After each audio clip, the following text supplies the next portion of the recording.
Come on now. Y'all already know what this is. First things first, God did this. Don't get mad with us. I'm your humble host, your man, your myth, your legend, Eric Knight. And we got the legacy maker himself, Mr. Exclusive. And we Yes. got the one man and the only man that's going to check you in to the Heartbreak Hotel. And that's the Heartbreak Prince himself. Ah, ah, da-na-na-na. Yeah. Yeah, No, no, I'm very, very, very secure in my manhood to say, you know he's sexy. Come on now. grab on the girls. Wow. Yeah.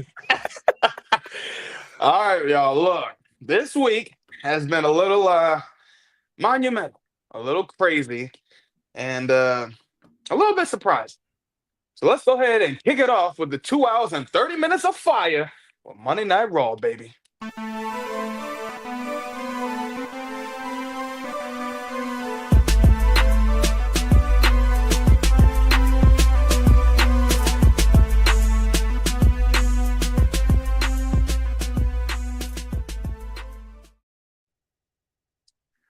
We're going crazy. So look, man, not gonna lie. Monday Night Raw really had a lot of bangers, man. A lot of shocking moments that happened. We kicked it off with the never seen 17. The man that we can barely see now, but apparently after this year we won't be seeing him anymore. John Cena, the Doctor of Thugonomics, the owner of the Five Knuckle Shuffle. The whole nine. Comes out. Peacemaker himself. Hey, come on now. Peacemaker. Comes out. He tells the crowd how many dates he's got left. 19 dates. Went from 36. Broke down every single city he went to. Told us pretty much what it was going to look like. Now we're down to about 18, 19. Now he tells the crowd that the truth, that them calling for truth, that saying that they want truth was a waste of time. They said, you really gave me somebody mediocre, somebody that was a joke. Bring me competition. Give me your best. Who comes out? You're going to say the best. You're going to talk about the best in the world. CM Punk comes out. Tells John he has a lot to get off his chest. Tells John it's funny how the roles reversed. How now John is more of the guy that wants to ruin wrestling. Take his title and keep on going. Said it sounds like him. Something that he was trying to do. CM Punk now says that he's here for the people. He's not representing TKO. He's not representing the final boss. He's representing the people. To the point now, he tells John, if you're a real man, if you're more of Boston Red Sox than you are a New York Yankee, now I ain't gonna lie, that was a little offensive for me. I'm a Yankee fan. I'm a New Yorker. You ain't gonna tell me that. Okay. Disrespect real. Yeah. But it was a nice callback to their promo that they had back in 2011, where John Cena actually started throwing hands with CM Punk when he said those same exact words. And to the point where John Cena says, I have no reason to even try to face you. There's no point. I'm the greatest. CM Punk actually gets to the point where he gets this man pretty riled up to challenge him. Wanted to challenge him that night. But, classic heel Cena. He ain't going to do that. He said, nah. If we going to do it, why don't you follow me to Saudi Arabia? Night of Champions. Said, let's do it. Let's get it. So now we got a title match, Night of Champions. John Cena, CM Punk. Crazy. Then we flash forward to a fatal four-way match. Now, by the way, before Roxanne and Liv went out there, Roxanne said, may the best woman win and let's go help each other out. Liv said, I don't need that, and I know I'm going to win. Flips her head and goes off. At this point, honestly, this match was a banger of a classic. And what happens? Kyrie Sane literally goes in with a flying elbow, hits Liv Morgan. But to break the pin, Roxanne moves literally Kyrie and gets a rolling pin. And that girl gets the dub. And now she solidifies and moves on in that Queen of the Ring tournament. Go ahead, Prodigy. Doing your thing. Then we flash forward to AJ Styles and Chad Gable. Okay. Michael Cole, I'm going to tell you right now, you are legitimately pissing me off with this whole keep trying to call Chad Grande Americano. It's That's not the Chad same Gable. guy. It's That is not the same guy. person. Why do you keep saying this? It's your fault, Michael Cole. Why Yeah. everybody else got to tell you that that's not the same person? But you keep wanting to frame him like he's Roger Rabbit. Get out of here with this. Then we flash forward. Yeah. Because, AJ got the dub on Chad. It wasn't fair, but, Chad going to keep doing this thing. Flash forward, Nikki Belt, backstage, Ooh. walking over, seeing some of the women backstage. She thanks EO. EO actually thanks Nikki Bell for paving the way. But that was interesting. Not much from there. Then we flash forward to my man, the truth, the whole truth, and nothing but the truth. My man, Ron Killings. Well, really, R-Truth at first, but he said he was tired of being nice. Said maybe R-Truth was just a little too silly all the time. He just let a lot of things go. But not him.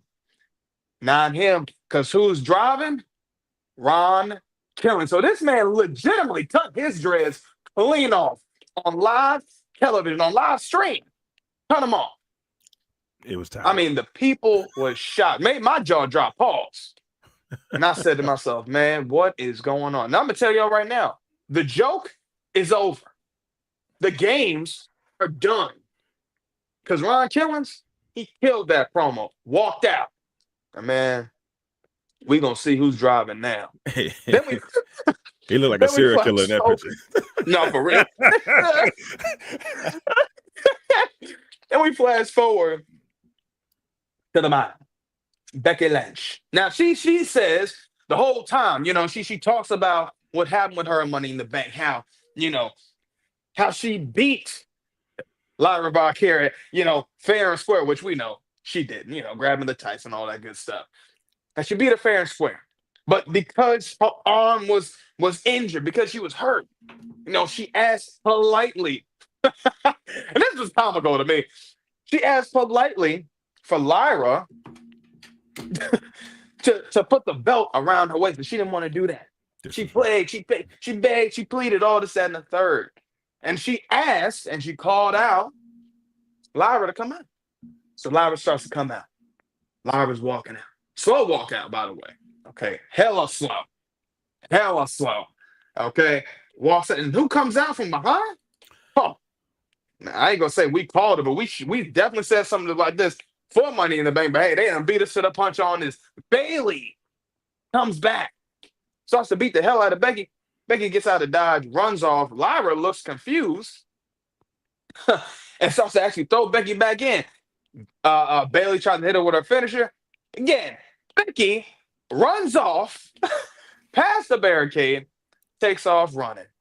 And man, that was an interesting thing that happened right there. So we'll see what's going on with Bailey. Then we flash forward to the Judgment Day. Okay, now look, this was interesting.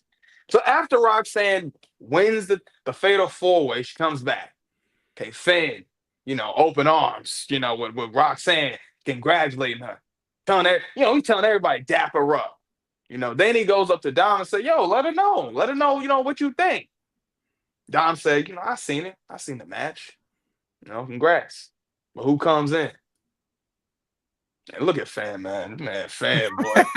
Fan's hilarious for this one. Liv comes in. She said, well, I don't think we should be celebrating about nothing. Roxanne said, hey, look, I tried to help you. I tried to. Oh, did you? Is that what you really did? Yeah, we'll see. Damn. Dom, it's funny because Finn tried to say, yo, Dom, you need to go get Liv. Dom said, man, look, I got a match to go to. Finn said, well, oh, well. Man, look, Finn is doing some great work here, man. The character on... You got something, Finn. Then we flash forward to the fatal four-way match with Braun Breaker, Sami Zayn, Penta, and Dirty Dom. And in the midst, after Braun Breaker had gave a missile of a spear to Penta, comes my man. Yeah, yeah, yeah.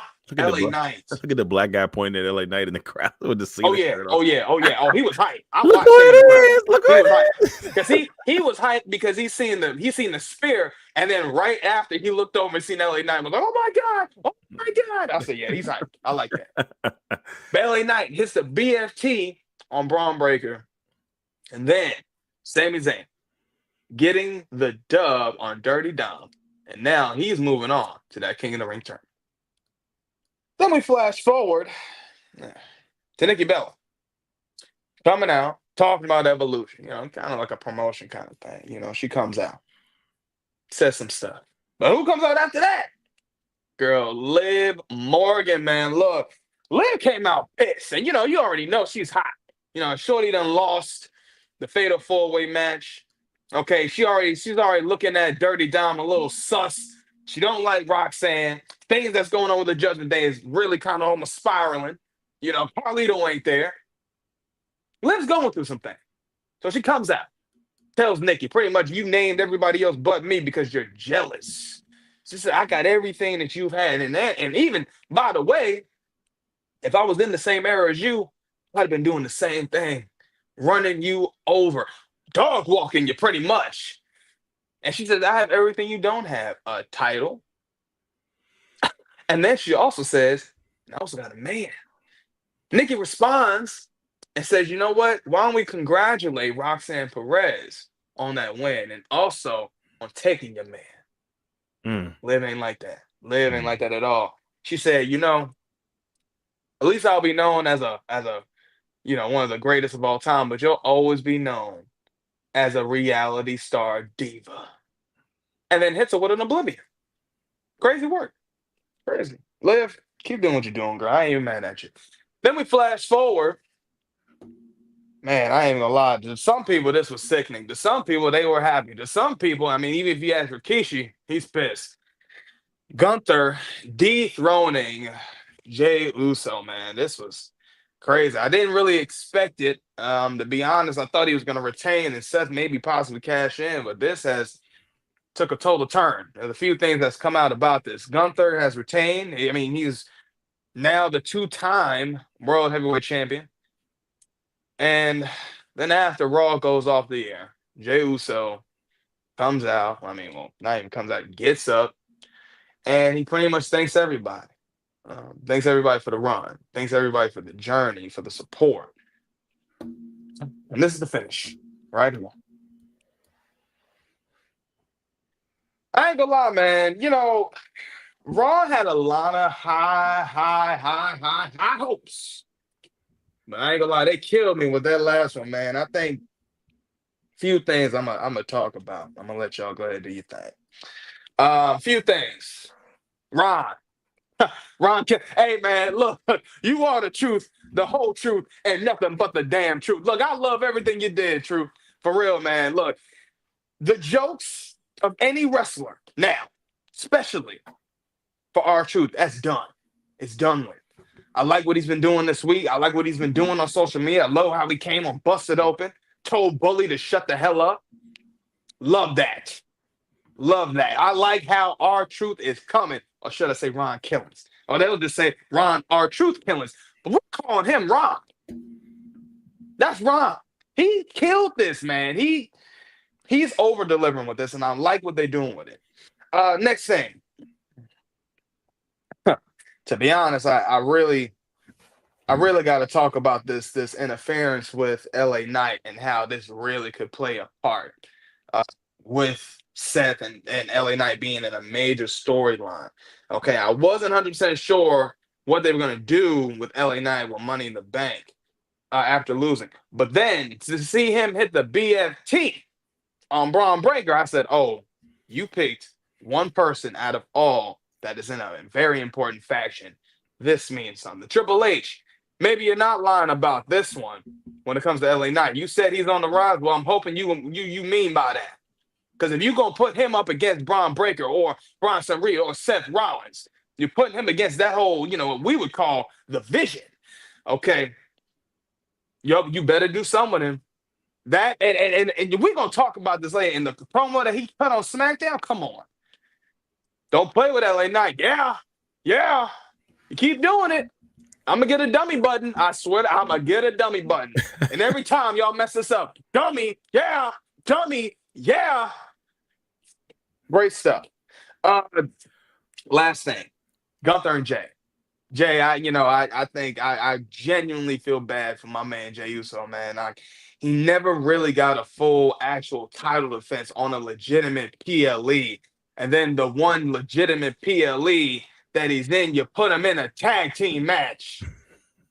You could have had him defend the damn title on Money in the Bank. You could have had him defend it. Oh, you want to say he had, a PLE. You can't count Saturday Night's Main Event. That's not a real PLE. Because if I can see it on cable, that's just cable. Yeah, you can see it on Peacock. Well, that's just a simulcast. A lot of people doing that nowadays. I ain't gonna lie, man. I get where Rikishi's coming from. I see why he's upset, man. He really didn't have like legitimate great opponents like that. He had some, but it's like Gunther was his only real good opponent. And then even at that, you beat him once. Well, you lose him 3-4 times. You beat him once, and then you lose again. I don't know, man. Heartbreak Prince, what are your thoughts, man? What you think? Well, to pick up kind of where you leaving off, when you talk about the Gunther Jey Uso match, I didn't find this to be surprising in the sense that if you watch the Money in the Bank post show, they kept on hinting at this being the case because they kept talking about we don't know how Jey Uso is going to be, for his match with Gunther on Monday night. He seemed like he was really injured or took a really bad beating of that. That would acai moonsault to the table by Logan Paul, and so they just kept hyping up the fact that he took a beating during that tag team match. So going into Monday night, they were doing it again when they were announcing the match. They kept talking about Gunther and Jey Uso and him not being 100%. And so to me, the writing was on the wall. When you start doing that and you start seeing that hey, something's getting ready to happen tonight where this title's getting ready to change hands because you're trying to say, well, we don't have a 100% Jey Uso facing the ring general himself, Gunther. And so it wasn't a surprise. It was more frustrating than anything because we say like he didn't really have any opponents and things of that nature, but we've seen that before. Like Gunther in his whole almost year reign didn't really have any opponents. Gunther didn't really start getting serious as the heavyweight champion until this whole thing started happening with Jay. And that's the reason why they talked about Gunther's title reign being a little stale. His first run was because he rarely had any storylines to really have a match with, and that was really gripping. And so it was kind of like we thought at one point Goldberg was going to be somebody that he was going to get into a match with, which it seems like that's what they're out there getting ready to go with it, which it's just kind of silly. It's just bad booking. That's what I'm going to chalk this up to with Triple H. This is bad booking because Gunther just Jey Uso just won the belt at WrestleMania a short 2 months ago.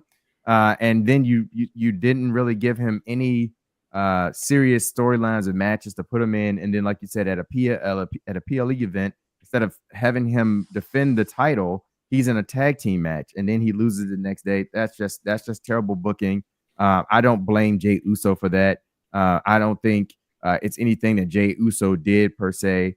I just think at the end of the day, I don't think Triple H really wanted a long title reign coming from Jey Uso. And I think the plan was was always going to be to put the belt back on Gunther to set up stuff for Bill Goldberg and Gunther and whatever they're going to do with that. And so it is what it is. I can understand why Rikishi would be upset because you're making it seem like it was his son's fault for not being able to either carry the title or be a draw. And I just don't think that was the case. We've had plenty of wrestlers or champions that had the belt that wasn't a draw. You're going to tell me Roman Reigns in his first few times he won the belt was a huge draw for WWE? No, the crowd didn't even like Roman Reigns. We never wanted him to be the champion. They booed him every time, to the point that they would put the belt on Brock Lesnar, who wasn't even part of the show. He would only show up for PLEs. So, and we dealt with that for long periods of time. So, it's just there's no real valid reason outside of whatever creative changes Triple H is making right now based on some of the things and the heat that he's been taking, as the creative or head of creative. As far as everything else with Monday Night, Raw, of course, Judgment Day and what they have going on. I just want to know, when are we going to get to the point where we start getting some heat between Dirty Dom and Finn Balor? When is this story going to start to really progress and move forward? Because we thought at one point, or at least I was thinking at one point, that Finn Balor was on his way out of the Judgment Day, especially after what happened, to him at WrestleMania.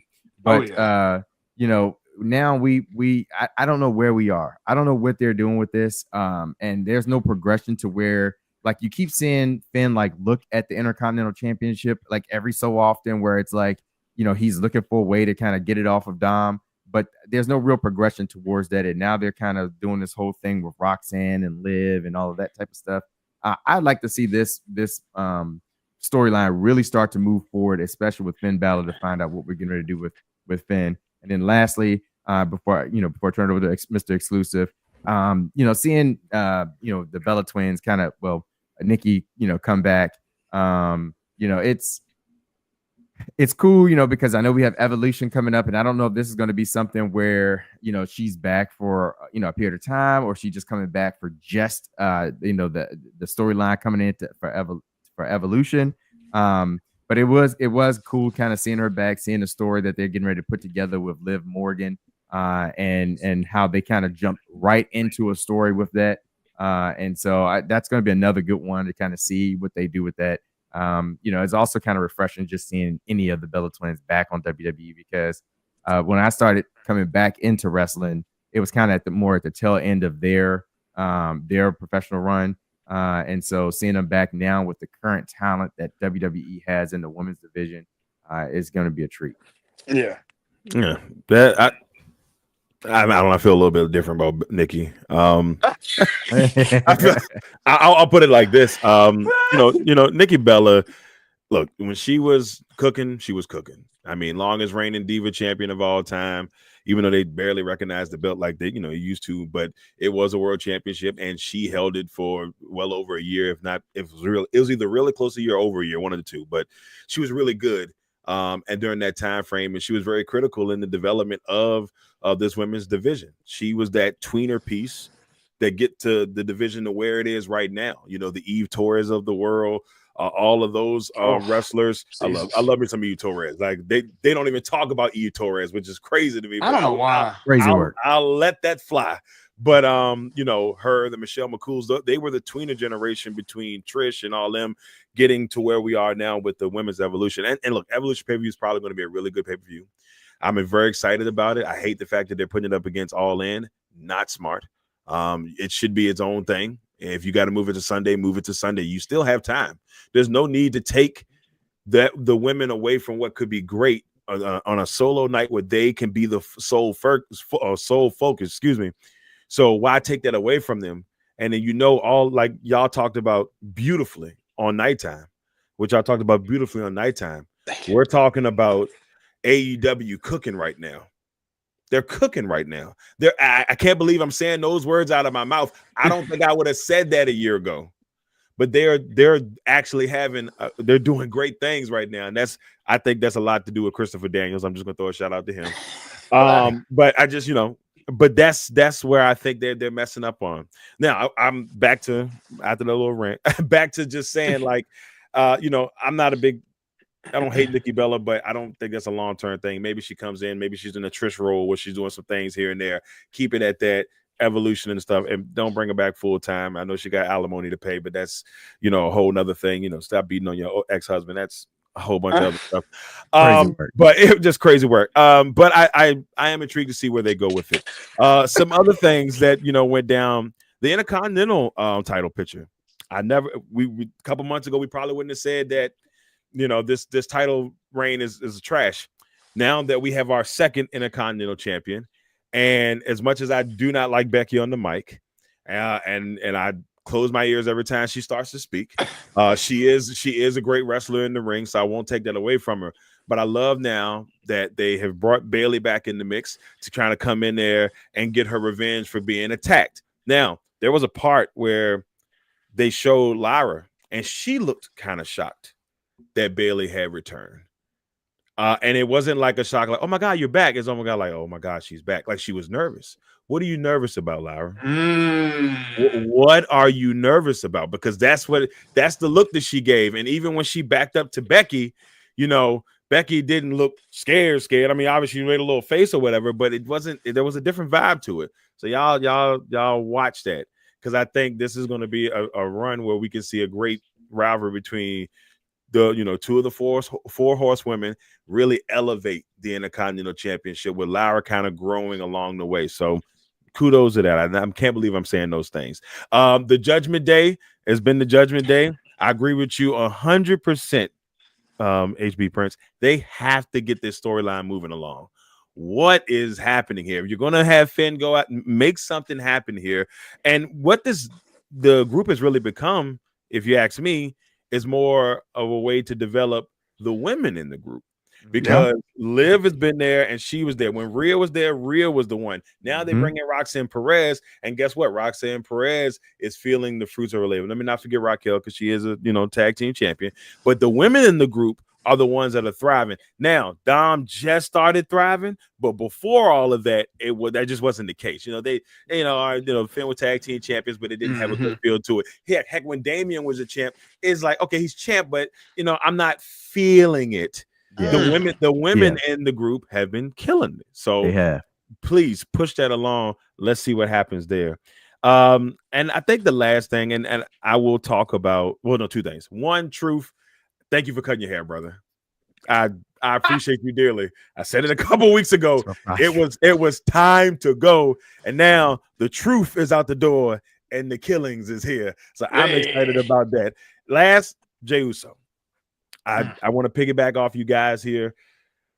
They really could have extended this if they really wanted to. I agree when you guys say, 100%. Hey, I agree when you guys say, hey, look, I think that, they already knew that they wanted Gunther to have this belt back at some point.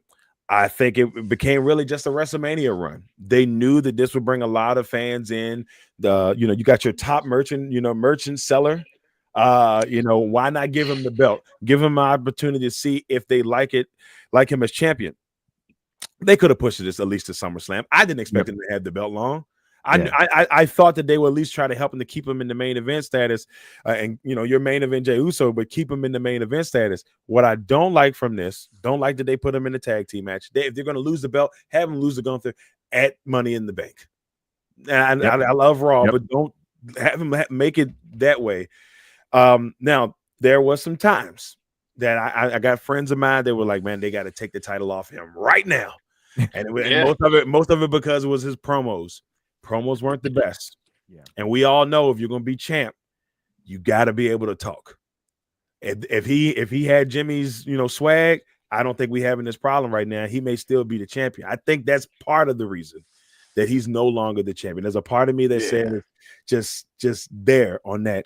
So I'm like, Corey, it was hanging on by a thread, Corey. You know it, brother. You know it. That's diabolical. It was look, when he cut it, it was too easy. That's all I'm saying. There it is. I was like, how sharp are them scissors? They must be brand new out the pack. They got them suckers from the Sharpie plant, whatever they got the scissors from. They were clean.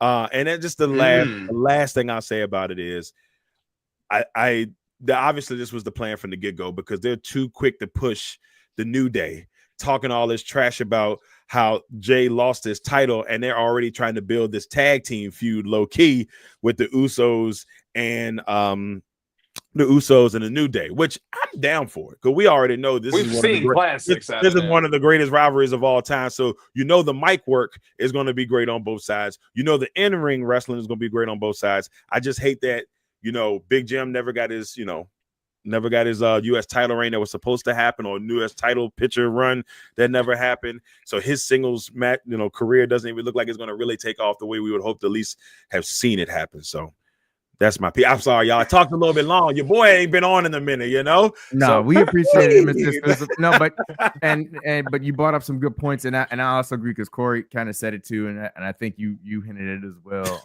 E.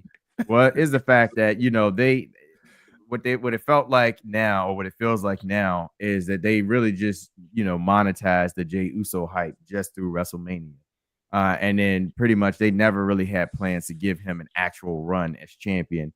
It's kind of sad, because I know Jay, his on mic work, like, it's times he can nail it, because there was a few promos that he cut with, especially the one where he was kind of serious with Gunther, that he nailed it when when he focused on it. But like I always said, it's a lot of so much energy with him coming down to the ring that by the time he gets to the ring, the man is out of breath. And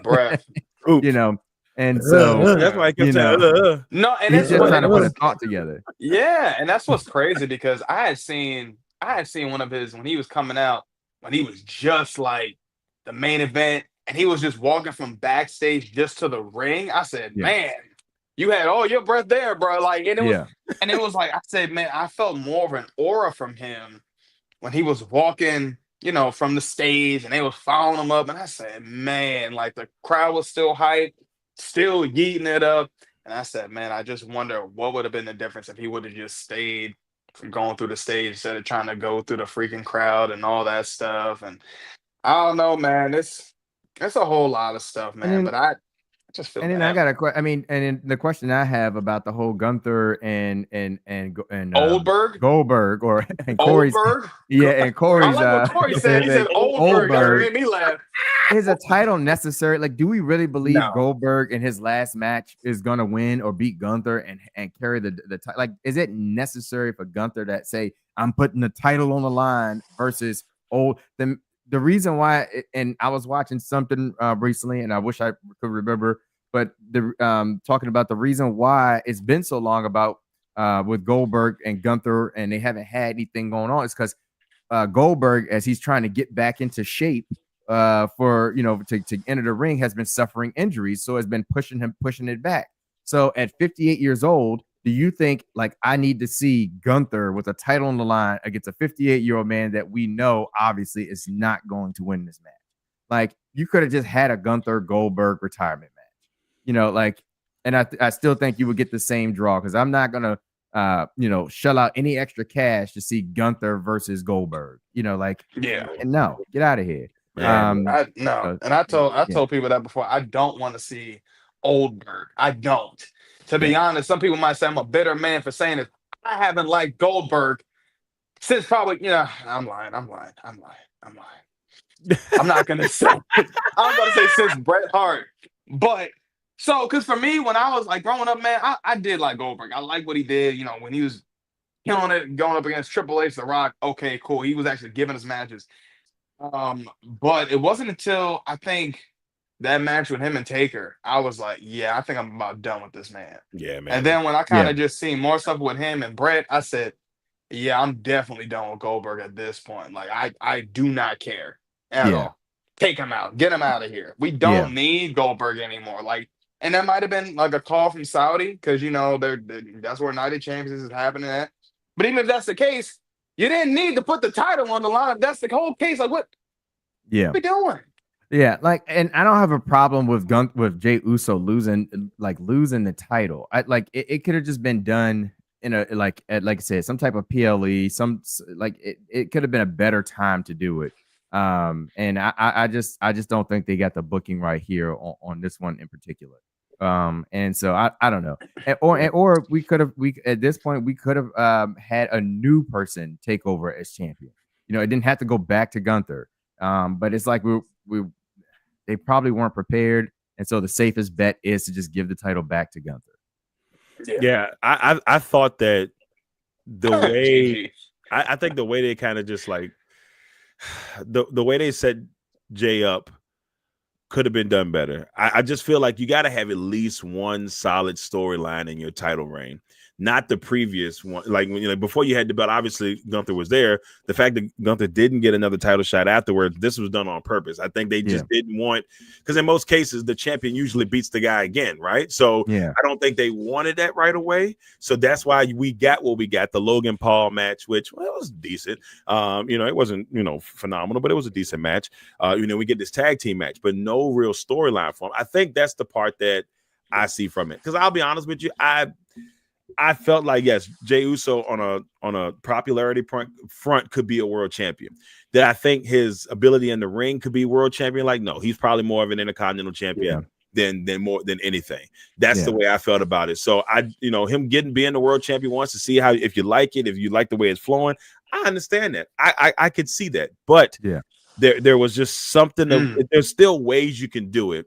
Yeah, there's ways you can do it. It's right, how they did it. Right. Yeah. And like, even that's how I felt about Damien's first reign. Like, whenever like Damien, it was just like Damien had these matches against some big names and all that stuff. And when he did lose, okay, he lost to Gunther, and you're like, okay, but he had the Seth Rollins match and he had storyline behind that. He fought again. I think he fought Drew McIntyre in that time frame. So he had matches with people, and you're like, okay, the storyline makes sense. None of this 2-month reign just didn't make sense. Yeah, that's all I'm saying. I mean, you're gonna put the title on somebody, make it make sense for a little bit, or give them one storyline to make it make sense. That's all I'm saying. Yeah, I think they missed the opportunity with Sammy though. Hey, the Marcus going in, my man. Yeah, he going. He said Fatu is ass too. Oh, wait a minute. I don't know if I agree with that. I don't know if I agree with that. Like this is where you playing with the wrong one. You don't talk about the. You know what? I ain't gonna do it. Anyway, I'm not gonna, because I'll talk about the man with the magic balloon a little bit. But I think you guys hit the nail on the head. I also think where they could have tried to have a real rivalry. Yeah, I can see that. I don't want to, but I could. I hope not. Yeah, I hope not neither. Yeah, I don't need that. But what I think where they missed it and they could have had something, they didn't see the moment. Sami Zayn.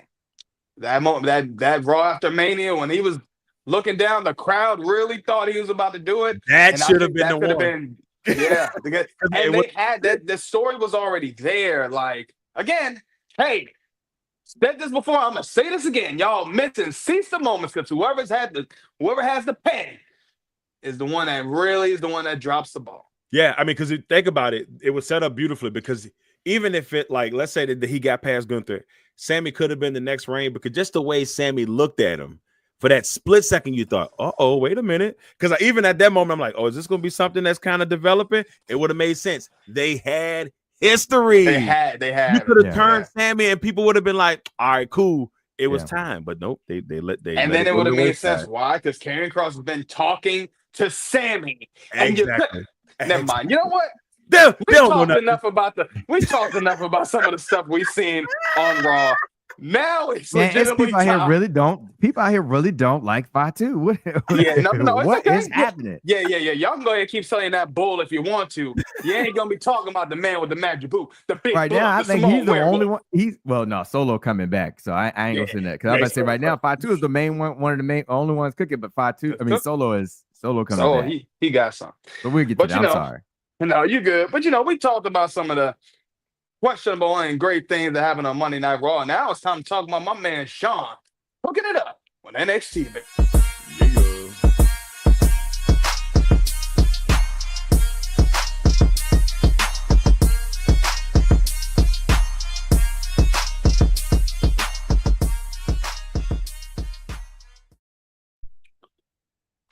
Man, that beat is always fire, boy. I tell you. Go ahead, Drew. You kill it every time, man. So NXT, y'all delivered, I think, with a banger. From the last time we talked about NXT, some of the stuff that happened that was questionable. Y'all have really over delivered. Because we kicked it off, started it off with Ethan Page beating Shawn Legacy. Now, this was actually a banger of a match. Shawn Legacy pulled out a bunch of moves out of the hat. Like, he was a magician out there, man. It was great to see. But who came out after?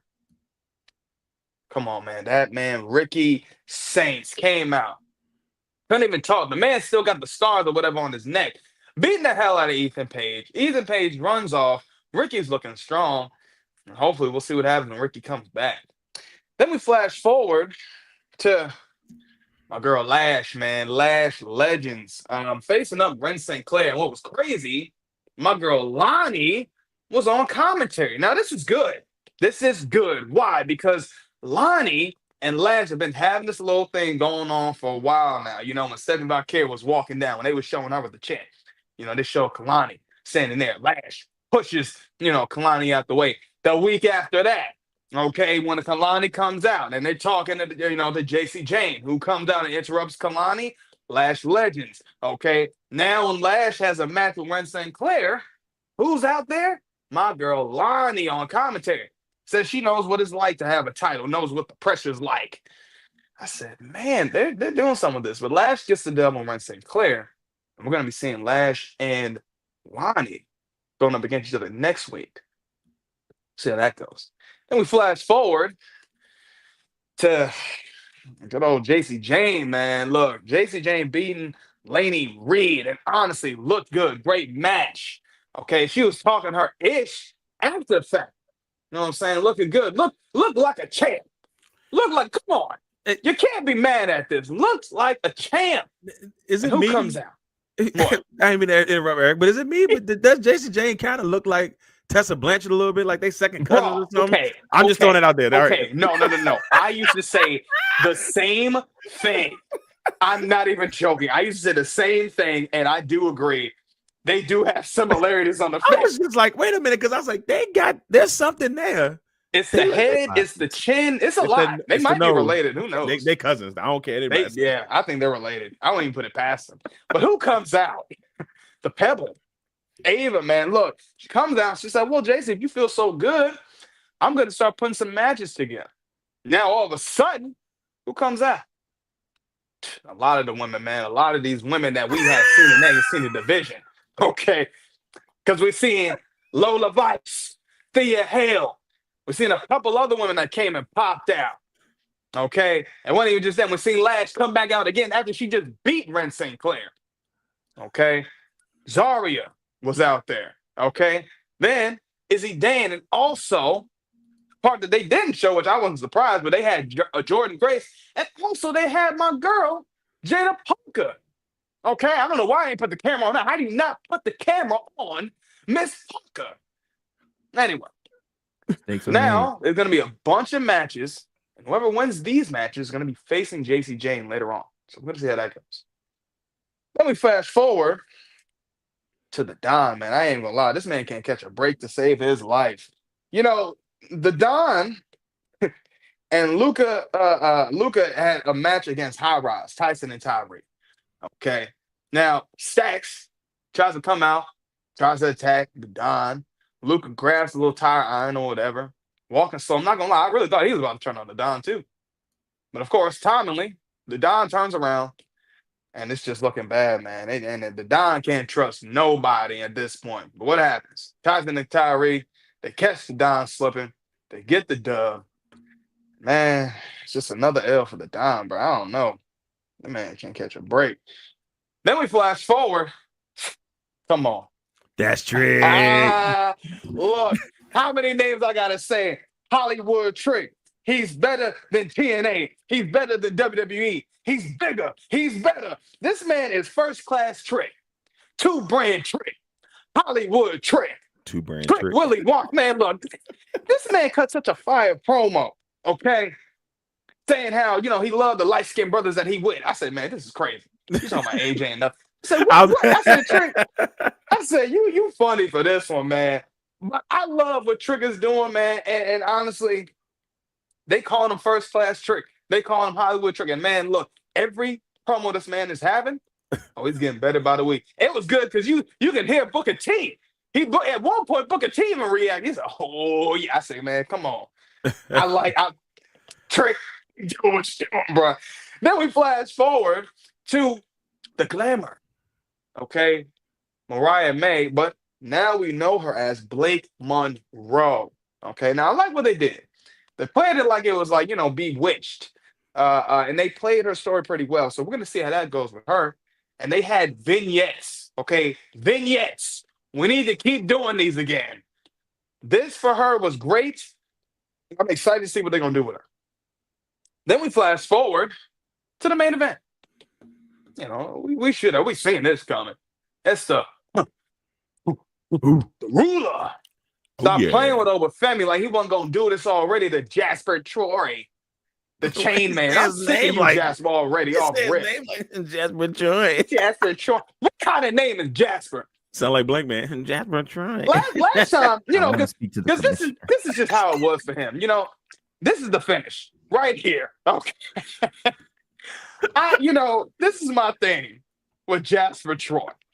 I think the name Jasper off rip is just like, oh, it's Jasper. The last time I knew Jasper, it was a ghost. You need to go ghost now. I'm sick of this. I didn't mind Jasper Troy's run. I like what they did with him, though. They debuted him. They showed him with Undertaker with the chains on his neck, chains on it, whatever. Okay? They were playing to see, then you're going to attack my man over? Trying to walk to the arena?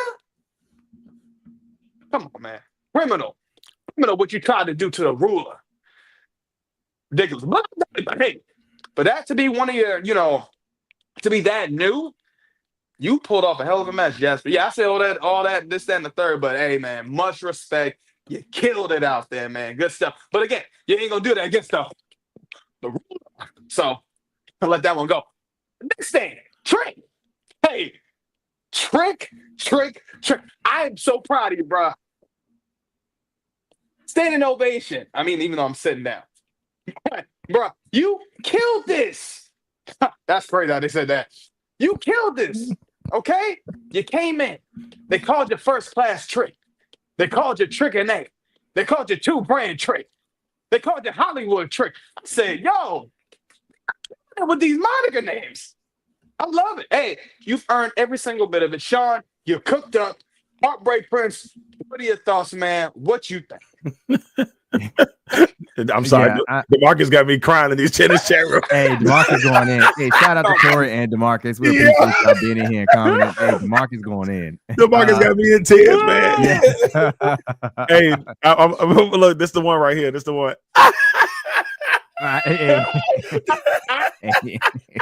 I love it. Some other stuff. Hey, preposterous. But Oba, I liked how NXT started. I liked the fact that Jasper shot his shot. He put Oba through the car window, kind of set it up to where it was like, all right, so what's gonna happen is Oba, he's not gonna be 100%. He's got the ribs and all that taped up, and then they proceeded to put on a good match. We may not like the name, but the match that Jasper did put on with Oba was really good. I definitely enjoyed it. I thought, for his first, main match on, in an NXT ring on an NXT roster, he delivered, and you can tell he's going to be something to deal with in the future of NXT. And then it also could just be is because it's Oba, man. And I continue to say, it doesn't matter who you put Oba in the ring with, he just delivers, whether it's a big, a small, doesn't matter. Oba he just has a knack for putting on, phenomenal matches. But yeah, that was definitely the highlight of the night for me for NXT. And then, of course, next in line is having Blake Monroe finally finding out, what is her new character going to be, and kind of how she is going to fit into this picture with NXT. And so that's good. JC Jane, her days are definitely numbered, man. These people are coming out of the woodwork for JC. Like 80 deep, bro. Yeah, I don't know how long she's gonna be able to hold on to this title, if she's gonna have a Jey Uso style run, but it's too many coming out, man. You got Lash Legends, you got now you got Blake Monroe. I mean, it's just it's a lot. It's a lot going on there. So I can't wait to see kind of how this picture shapes out, because I know we talked about Jada Parker for a while, and I don't know why they don't seem to really want to go that direction with Jada. And then, of course, like I said, you also have Lash, who I've been big on. But the big you know, lash. yeah, but we gonna see, and then of course your girl as well. Girl, What's her Lonnie. name? Lonnie. Thank you, Lonnie. Yeah, Lonnie, man. yeah. Even seeing Lonnie. her now and like in trying to get involved in the main title picture, I'm just like, hey, JC Jane got people coming out of the woodworks here. So, but yeah, overall NXT, delivered as it typically does. Like I said, my highlight though was definitely the Oba match. He is the ruler, and I just love seeing Oba do Oba Femi things. Ooh. Hey, look, the women's title picture is a beautiful thing right now. Look, I don't like the way we talked about it a couple of episodes ago. I don't like the fact that they have moved the titles as much as they have. There is just so much talent on there. It's almost like it reminds me of early 2000 like SmackDown, where the Intercontinental Championship and stuff was getting flipped like ridiculously. I mean, the titles were just flying all over the place. Yeah. So I kind of need it, to slow down a little bit. I don't know if JC Jane is the one that can hold that title for a long time and make people feel like really good about her being champion. But we'll see. I will say though that they pretty much brought every woman out in the locker room that has potential that you could see as a world champion. Come out there and say, hey, we're gonna put you front and center and see who's the one that can kind of pull. Maybe get the thrill of the crowd. They brought Jordan Grace in. I feel like Jordan Grace is going to be a huge contender in there because they brought her in for a reason. And at some point she'll be main roster. It may not be now that they brought Stephanie and Julia, but I think she's going to get at least one run at that title before it's all said and done. There's one person that I feel like she had a lot of fanfare, or that people were hyped when she was coming in, and I feel like has taken a back seat, and is this young lady right here. Yeah. You know why? Because they keep having her with Soul. That's their problem with that. And so I think at some point that you bring up Soul, that's going to be the move. At some point she turns on Soul, and maybe that's when she makes her run. And there's so much talent in the women's. Ava said it. We've got the best women's division in the world. And when it comes to be honest with you, when you go from like top to bottom of the roster, that's a true statement. There are some rosters that are just better. Like if you look at AEW right now, you got Mercedes Moné and you got Timeless Tony Storm at the top of that, and it doesn't get any better than that when you got Athena too. They got Athena. Yeah, they got Athena. Yeah, I don't want to leave her out. You got two of the best women in the world just at the top of your brand right now, and so it's like there's great women's wrestlers in each brand, but that NXT has it all the way through, where they've got a good, consistent, solid array of people who are continuing to grow and all that fun stuff. Anyway, with all that being said, it's going to be a fun watch. But I think Blake Monroe, who I think WWE is going to try to use her as maybe a little bit of that's crazy, DeMarcus. Yeah, that's crazy. Don't disrespect her like that, man. You will be a minion, okay? Stop playing with Athena. So I feel like if you look at it, they're going to try to use her as maybe not a actual Tony Storm, but I will say like a TV show, a spinoff version of Tony Storm in the WWE. And I don't think it'll be the exact same, but they want to give you that old school classic beauty feel. So I think it won't be long before she becomes champion. It's just when, where, why, and all that fun stuff. Looking at Oba doing Oba things, and that's exactly what they did. It was a great match. Now, I do have to say one thing about this match, and the referee, you should have just made the pinfall. It looked really bad on his part, because there was and God bless Corey Graves and everybody trying to save the moment for the referee. Talking about, well, you saw his shoulder move a little bit. Nah. Corey really be trying, man. It did not move at all. And I think, and it may have been a miscommunication between Oba and Jasper. I think Jasper literally thought the match was supposed to be over then and there. And he was like, oh, and they just like, all right, let's clean it up. And they finished it. That's on the referee part. That was the only hitch in that match. It was a really good match overall. So I really enjoyed that. And then I know, and I think you probably just forgot about it because I know he's your boy, but the Don. Oh, the Don. The Don situation. I don't know how I did that. But you know what? I think it was DeMarcus. That's who I blame. Yeah, I blame DeMarcus. Keep up with DeMarcus. Yeah. I think with DeMarcus. the Don situation is, It's still kind of building. So we don't know where he is right now, and it's been a little chaotic for him. You don't know who to trust. Stacks keep kind of going in. You got your other guy kind of messing up. So it's that's we still haven't seen Adriana Rizzo. Right. So I don't know where she been at. Yeah, we're still trying to figure out all this stuff with the Don. So I still am interested in that storyline to see where it may go. I'm suspicious of what's happening with the Don. I think they all turned on the Don. I really do. Yeah, I think too. Stacks is the new person now. Yeah, because Lucifino had the crowbar, and he looked like he was getting ready to he was debating on what to do, and I noticed he didn't go out his way to immediately jump and help Stacks. And then the fact that we haven't seen Adriana Rizzo in a minute, I just feel like at this point, Lucifino,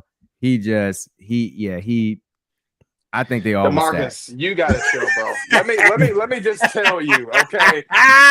This, because I've said this before, the Tony D'Angelo family could definitely cook on the main roster. You know why? I like it. It's never been done before. The vignettes they could have done, all the stuff they could have done. Yeah, I'm not hearing that BS. My bad. Go ahead. No. It's kind of sad, like hopefully, if they ever do go to the main roster, they put them all back together, and then they start a whole they make it new. But right now, the Don, his fall from grace, man, is crazy right now. I mean, my man can't win a match. He can't figure out who to trust, and I think the dagger in the back is going to be Adriana Rizzo when she finally shows like she's not with him either. It's gonna be tough. I love the Don, man. I hate to see it. I really do. I said a couple weeks ago, they just got to he's got to build a rival family. If you're gonna do it, you make it, two rival mafia families going in. If that's what you're gonna do, you might as well go that route. Yeah, might as well go that route. DeMarcus don't believe the gimmick will work on the main roster. I'd like to see it. I would like to see it first. Yeah, because it's never been done before. Yeah. Like to see something like that, you've never seen on Italian Mob family. You've never seen nothing like that with the big, like how they was doing it, like on some real like Don type stuff. You don't see that. You never seen it before. It could work. So he like done right with the pen. And but saying he doesn't seem like he's a fan of the Y6 either. Because he's like, that's an example where it won't work. Oh, the FBI, again, DeMarcus. Okay, I'll give you that. The FBI. I forgot about the FBI. That's FBI. Yeah. I forgot about that. Nunzio. And Nunzio was funny though. Nunzio was. Nunzio was. Yeah, I'll give you that. But I mean, how they look on there, like how they're presented. Like the FBI was like, okay, that's kind of more. They're more comical. Yeah, they're more comical, more gritty. Yeah. Like the Tony D'Angelo fan was more serious, really made it feel like it was like a real Italian mob type of thing. Like, so that's why I feel like it's different in those kind of like that side you haven't seen. If it's done the right way, the Don could be a good mid-card champion. I don't think he wins the world title unless the popularity goes through the roof. But he could be an Intercontinental champion or a U.S. champion and with the family, and it could work. Yeah. But like I said, it would really have to be. The WWE would have to really put the real effort into it to make it work, So. Yeah. But we know how they do on effort because we know how they do on effort. Yeah, we know how they do on effort because we done seen this happen. Yeah, the biggest but we talked about some of the great things with NXT. Now it's time to talk about the best part of the end of the week, Friday Night SmackDown.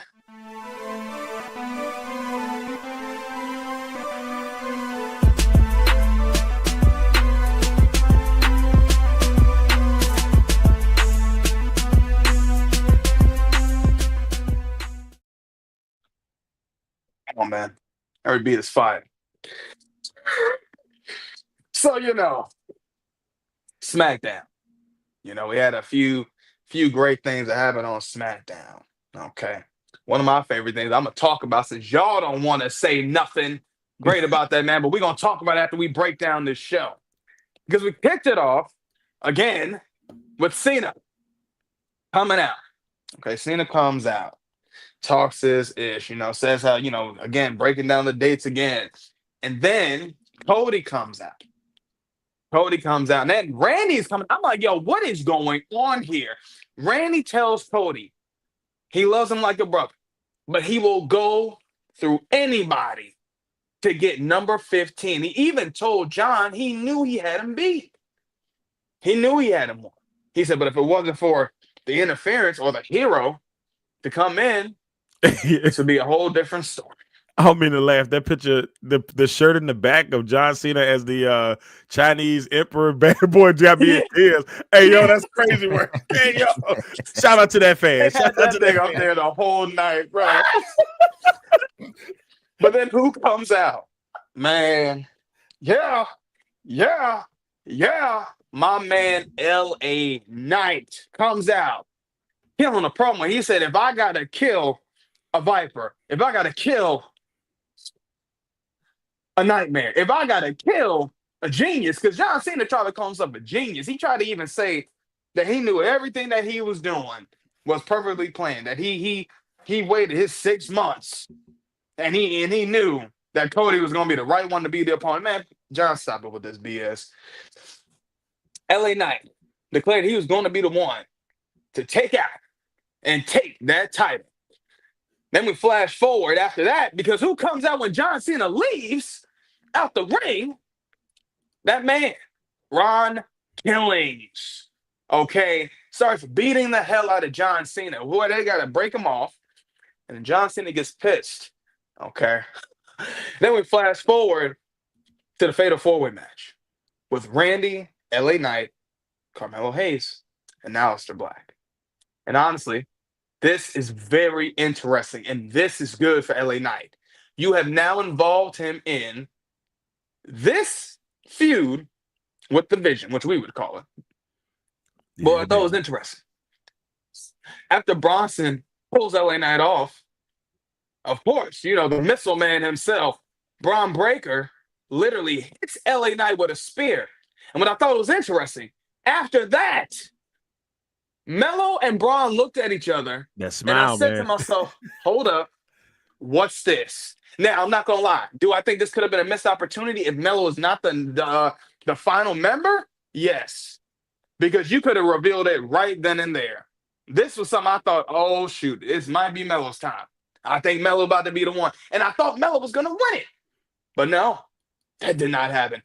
Randy caught Melo mid-air with an RKO and pinned LA. What was that, Aleister? No, that's LA. That's LA Knight. That's LA. I don't know why LA they doing that to my man, but it's okay. They pinned LA Knight. And honestly, Randy is now moving up in the brackets in the tournament. Then we flash forward to somebody that y'all swear ain't killing it. That y'all swear this man ain't doing work. Y'all swear this man.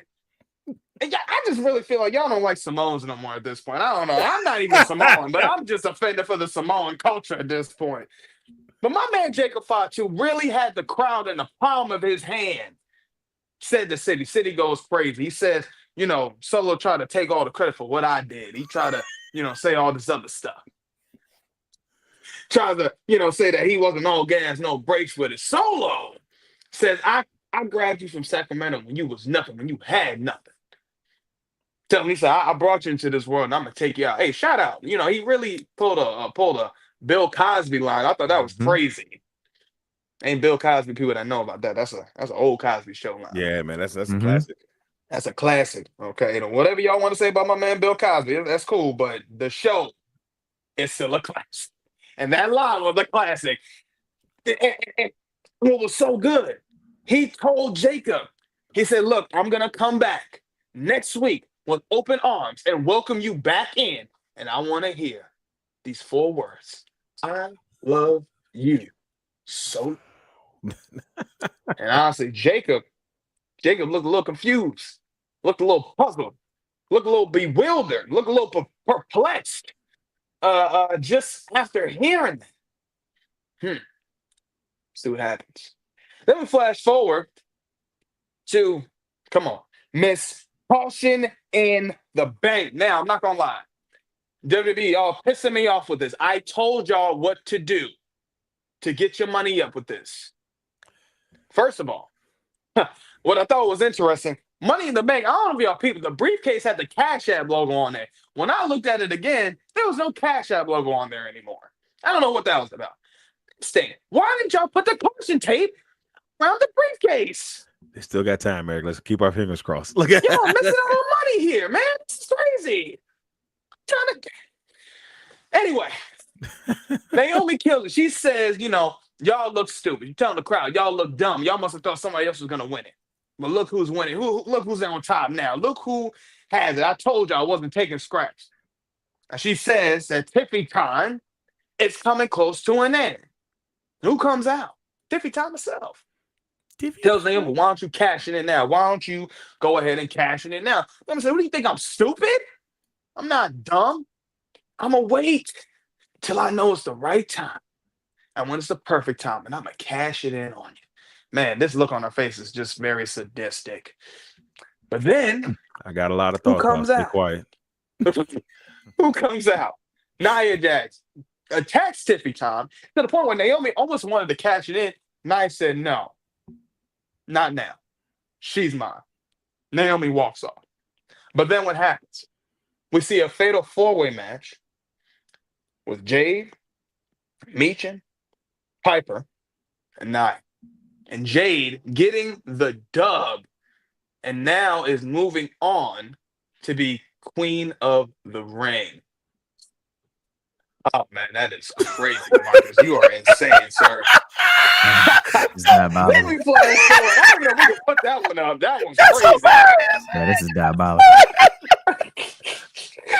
Then we flash forward to Cena coming back out again. Okay, he was pissed. I mean, I ain't never seen this man speed walk. Okay. Yo, come on, DeMarcus, you gotta chill. So He ain't lying though. Wait a minute. comes out.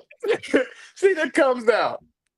And he's saying, you know, I want Ron Killings. I want truth. I want this, that, and the third. But who comes out? CM Punk. Look in my eyes. Man. What do you CM Punk. say? Now, this promo was better than the one on Raw, in my opinion. Yeah, we can say he did a few callbacks. He did a lot of callbacks. What I thought was interesting, though, not only are we talking about he did some callbacks to where he even called him like a kid that lost the game of T-ball. He said, "Is that PG John Cena enough for you?" Oh, I man. said, "Jesus." Yeah, Christ, like, that T-ball comment was disrespectful. Was crazy. But I mean, there was a lot of deep cuts, a lot of almost a fun fact, almost if you want to go back to their rivalry. And there was just so many things that CM Punk was really hitting. John didn't really say too much this time. And I thought to myself, John, this should have been your time to really say whatever you had to say. But CM Punk really laid it on him, pause, to the point to where when he left, who came back out again? The truth, the whole truth, and nothing but the damn truth, because he done got John Cena again with an STFU. I mean, my goodness. I mean, to the point to where now it's going to be Ron Killings versus John Cena next week on SmackDown. So we will see what happens with that. Then we flash forward to Fatal 4-Way match with Charlotte Flair, Alexa Bliss, Elba Fire, and Candice LeRae. And the only reason why we had Elba Fire because apparently Chelsea Green had travel issues. I mean, Shorty was literally in a pool drinking a whole Mai Tai, whatever, just chilling. And saying, let's do the match next week. It's like, yo, how are we going to just change a whole match next week if you want me? Like, yeah, no. So Elba Fire takes the place. And what I thought was good, Alexa Bliss and Charlotte Flair had interaction backstage. And in the midst of that, I said, what are we doing here? Because Charlotte Flair came out first, and then Alexa Bliss interrupted Charlotte. And honestly, Alexa Bliss got the dub over Charlotte. So this is going to be very interesting to see what they do with this. Then we flash forward to the main event. I mean, honestly, this was a banger of a match itself. Shinsuke, Andrade, Damian Priest, and Cody Rhodes. And Cody getting the finish. And now that we know that Randy won and Cody won, 9 times out of 10, we might be seeing something very serious happening between these two. Mm-hmm. But this is the finish. Right here. Yeah. Woo! And I'm not gonna lie. SmackDown was I think it was an okay show. I think it had some bangers. I think Cena's parts were a little long. I felt like for Punk, he could have really said more. But I wasn't mad about. I think honestly, my favorite part of Cena coming out was LA Knight. What everything that he said, everything that he did. I really still enjoyed a lot of SmackDown. Don't get me wrong, I did. I think just some parts were seen. I was like, whatever. But I really enjoyed LA Knight, man. Like just the promo that he cut, saying I'm gonna beat the ball. Everybody said about John Cena, man. I thought that was good. And the pop that he got, man. Look, the rivalry that he is starting up now. The fact that you're not even really doing them with Seth Rollins, but you're doing something with the side dudes. I don't want to call them side dudes. That sounds crazy. Side dudes is a crazy statement. But you're doing stuff with Bronson and with Braun, and it's like they're the ones that is attacking you. Honestly, this needs to happen more with LA Knight. I need LA Knight on Raw, and I agree with you, DeMarcus. Crazy. I was just about to say that. You popped up and said it. He needs to be on Raw. At this point now, with what's going on with this rivalry, this is going to make LA Knight go crazy. We already know he's popping. We already know he's on fire. You know, Triple H said that LA Knight's on the rise. Okay, be a man your word, because we know how you lie a lot. So do something, okay? But I think one thing I'm going to definitely talk about, because I'm not going to keep taking this Jacob Fatu slander, okay?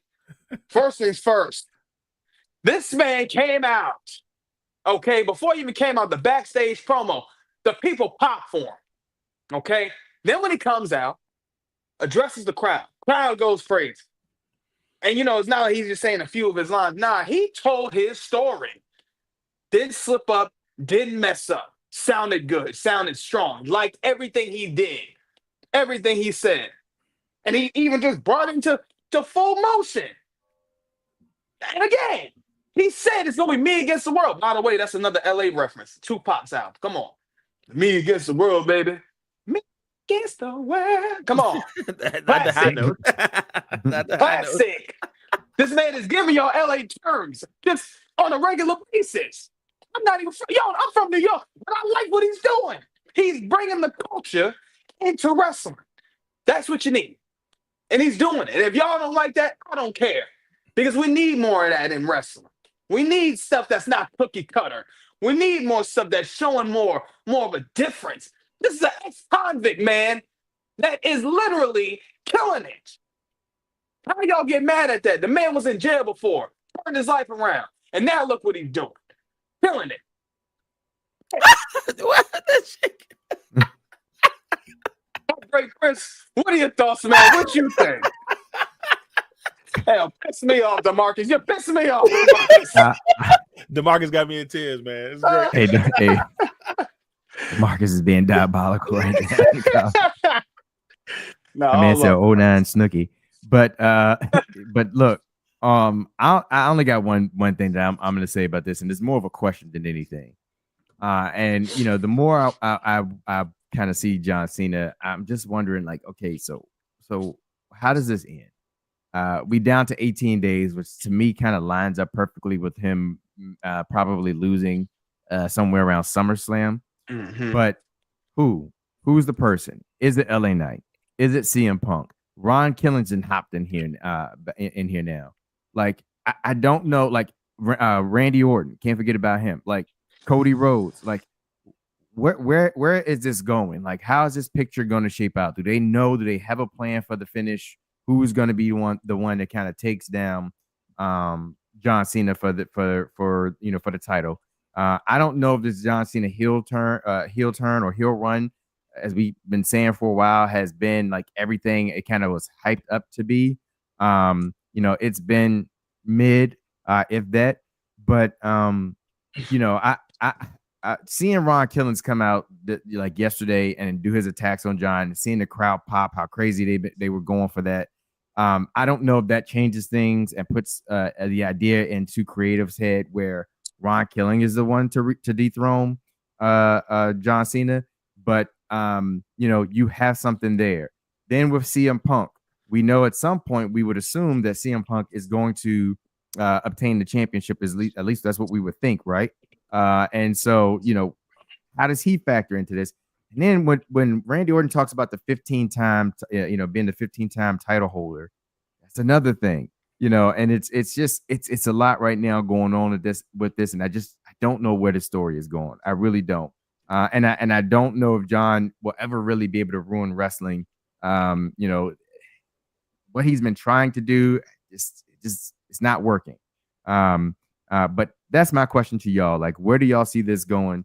Do you think LA Knight is the person? Because that's another person I meant to mention that's been on a push. You know, Triple H said, you know, he's you know, his star is rising or whatever. But LA Knight been hot. You know, he's been hot for like the last 2 years. So it's not like we're just now getting on the LA Knight train. People and you know that have been watching the product has loved LA Knight since, you know, 2 years ago, and they haven't done anything with him.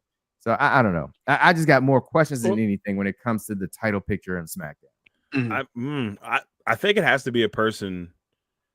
Obviously, Cena was the, you know, he was the greatest wrestler of a generation.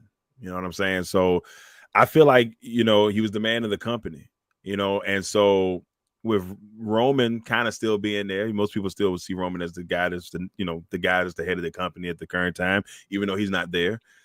I feel like the person that beat him has to be that next person. Like they have to be the person that the company sees as the next face of the company. LA Knight could do that. I don't know if they would let him, you know, be that man, but I could see that. That's why I feel like whoever it may be, it needs to be that person, in my opinion. If you're gonna end the career of one of the greatest of all time, it needs to go to somebody who can. Never seen 17. Yeah, there's somebody that can make that leap. Orton to me would be fun because I just, you know, Orton still can go, and he can go way better than Cena can go right now. And I think he would have a solid title reign. Maybe he ends up, and if Orton was trying to, you know, leave too, maybe he loses to Cody down the road or something like that, because since they have that, there's a little tension there where it's not quite there because they cool, but at some point we're gonna see heel Orton. We're gonna see heel Orton at some point, and I feel like it happens against Cody. So that's, you know, it's just so many in the mix. It's hard for me to really say who is that person, but I feel like to me it has to be the person they feel can take the next leap. That's what I would say. I think for me, because I've been saying this for a while, I think what's about to happen, if let's say, right, I feel like CM Punk is not going to win a Night of Champions. If they do this right, where I'm thinking, right, they have CM Punk, John Cena, SummerSlam, Night 2, CM Punk beats Cena, and then I feel like just the person that's going to come out and just ruin it all, Seth Rollins, cashing that Money in the Bank. And I think if Seth is the one to take that title, right, it makes sense for Punk. And then it also is going to push more of the story with Cody and Seth. Some people might not like that, but there's so much story within them that they can really tell that. And maybe, you know, maybe seeing Cody go back and beating Seth for that title. But yeah, I do feel you. It's a lot. It's a lot, man, because they've thrown so many people in the mix now. It's like you really don't. I mean, there's nothing wrong with us not being able to guess. Right. Which is good because, you know, they got us on our toes. But it is like a lot where it's kind of got you thinking, like, well, damn, who is it? Who is going to be the person that's going to, you know, take this title off of Cena? Right. So that's the part. That's the part. Yeah. Yeah, because it's very like. Especially even with and people have been saying like this whole thing with Ron Killings, they've been saying, yeah, the fans want to see, you know, Ron Killings take the title off of Cena, which again, you could have had that on Saturday night's main event, and it could have been a nice little pop. But I don't know, like it still wouldn't have made sense though. Like even now, I mean, shoot, it could make sense now, but it's like when you put Ron Killings up in there. And then he wins. So what's next? His story? Now what? Yeah, now right. So what's that story next? So it's like, yeah, you can't really do nothing with that. But you know, if you give Punk the title, you got stories to tell. You can tell that story with Drew again. You can tell that story with CM Punk. You can tell the story even if you threw Cody in the mix of that. You can tell a story with that. So, I mean, I think there's a lot of. There's a lot of potential, but it's again all up in the air, and we really don't know. Yeah, so, I have no clue where it's going.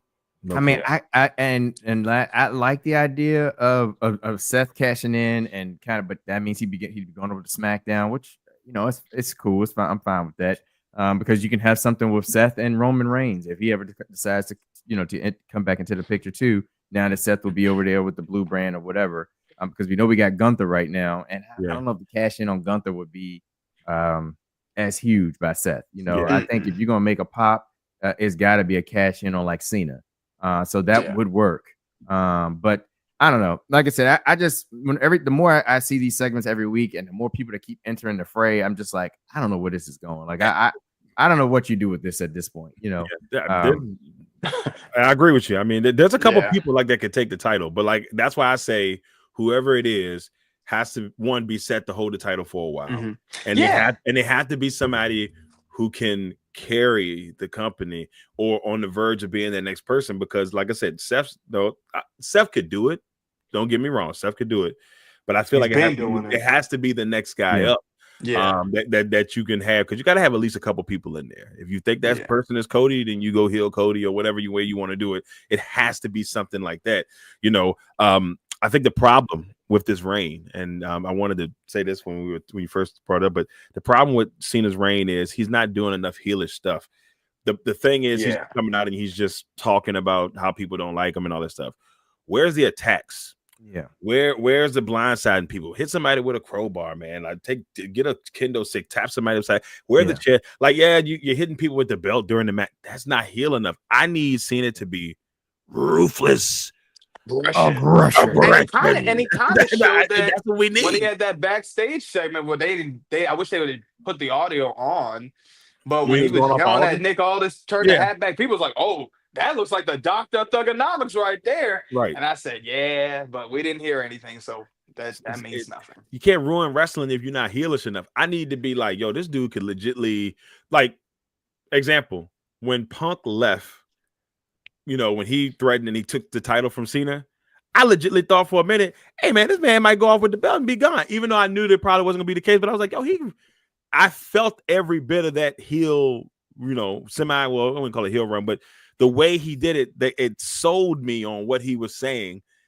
The thing Cena's saying ain't selling me on it. I don't know what he mean. Like, I don't make me feel like, dang, bro, he going to take the title and be gone with it. Like, as a wrestling fan, heart to heart, make me feel like that's going to happen.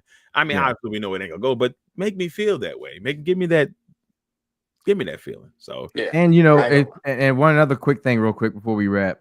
Cena kind of hinted at something that would probably make sense in the story. He said Seth Rollins would never cash in the Money in the Bank on me because he would do it on pretty much on Raw and then allow me to leave with the title so that I can ruin wrestling. So it's like he's not even expecting that to happen. So if it were to happen, then it would be like, okay, it's like a blindside type of thing.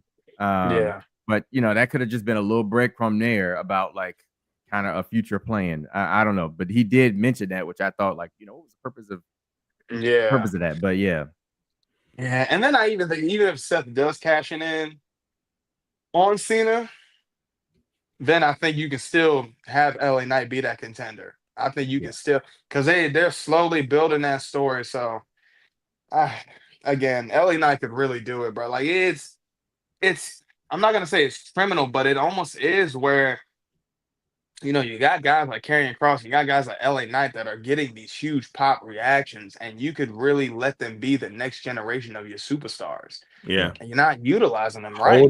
Holding them back, man. Kross is there. Yo, the reaction he got on main event. I watched main event with Tozawa, and I watched the was like, yo, what's going on here? Like, gotta make the move, man. Like the pop he got there, and then even the pop when he was talking to Sammy, they went crazy. Yeah, I was like, yo, come on, man. There's no way this man is not in the mix. I think Triple H, man.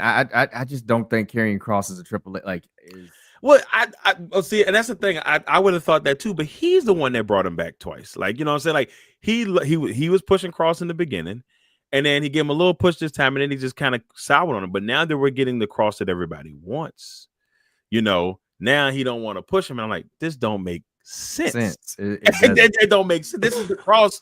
I'll tell you this. When Kross first came out, I remember we were all talking in our group chat, and everybody's like, "Oh, here come Karrion Kross." Like, when he was in NXT, when he was champ, I'm like, I don't get the aura with this dude. Like people, Yeah. you know, some of my boys were hyping him up, and I was like, yeah, because when he was on Impact, he was Killer Cross, and that's when I was like, oh no, he's nice. I was like, I wasn't really a fan of what the gimmick he had. And then when they NXT brought him to Raw, they had him in the the Viking outfit. The Viking outfit. Yeah, had my man out here looking crazy. So I was like, and then they had him lose to Jeff Hardy like in like no time in that. So like they buried him right off the bat being NXT champion instead of like. You know, in most cases, they've had NXT champions come up. They had really good matches, or they beat the person like, you know, that they were facing to kind of get that person over. And they didn't do that for him, which I thought was like, did he do something backstage? And Triple H is giving him the treatment that Vince gave him back in the day for the curtain call. Like, what is it? Yeah. But right now, he's cooking. The fans like love him. He can talk, all that good stuff. And what are they like? You know, we're gonna just keep putting him on main event. Have him talk to Miz. People in the comments was like, "This is not what we meant when we said Karrion Kross is a main eventer." Yeah, I read that comment. That made me bust out laughing, man. I was like, no, it was true though. They had a golden opportunity to put him in, even if he lost this fatal 4-way. Instead of putting Jey Uso in there, you get him out there. You can see what the fans, you know, how to feel. But I think part of that is they're afraid that if they get him out there the way that we want to see him out there, the fans are going to hijack his creative plans. And we already heard how Triple H don't like the fans hijacking his creative plans. We saw that with R-Truth. He did not like that. And that's what's going to happen if he gets him out in the forefront. And I think that's what's happening. So I agree with your HP friends that there's something there, but it doesn't make sense, especially when he was one of your guys. He was one of your guys. What are we doing here? No. We're going to see. But, you know, as always, man, please make sure y'all follow all of our social medias. You already know what to do, man. I tell y'all this all the time. Just do it like Nike. Facebook, we on that. Instagram, we on that. X, we on that. TikTok, we on that as well. Hey, and shout out to the Heels for Life podcast, man. Y'all really showed the love. My man Chris had me on there co-hosting this week. Had a great time. And honestly, man, the TikTok panels and the TikTok family, y'all been showing us love out there, so we appreciate it. YouTube, y'all been showing the love out there, so we love everything y'all been doing. Good show, Chris. I was able to check it out. Heels for Life. I got a chance to peek in. Your boy was halfway asleep, but I peeked in for a little bit. It was like 10:30, something like that. But yeah, definitely great job on that, brother. Shout out to DeMarcus. Hey, shout out to DeMarcus. Shout out to DeMarcus. DeMarcus wilding today. He wilding early, boy. Hey, he's going crazy. He's going crazy. I couldn't even break down the freaking show because you want to talk about Jade Cargill, sir. Hey, I mean, I get it. It was the truth, the whole truth, and nothing but the truth. So yeah, shout out to DeMarcus. Shout out to Corey, who Corey, who has his own show, The Grind, on Satoba Media. That's my dude, Corey, man. He does. Thank you, Corey. You want to listen to great wrestling as well. Make sure y'all check out Corey. So that's my dude. Man. But as always, man, please make sure y'all subscribe, like, comment, because we're gonna keep giving y'all that content the exclusive way. We always do, man. Y'all know what it is. But as always, I'm your humble host, your man, your myth, your legend, Eric Knight. We had the legacy maker himself, Mr. Xclusive, and the one man and the only man that's going to check you in to the Heartbreak Hotel, and that's the Heartbreak Prince himself. Hey, appreciate y'all. Because we are the Xclusive Knights, and we always ensure that we are the best there is, the best there was, the best that ever will be. And to ensure that your nights will never be the same. Y'all be good. They yada say that. I mean, yada. I mean, yeah, yeah, man. Yada. I mean, yeah. All gas, no brains.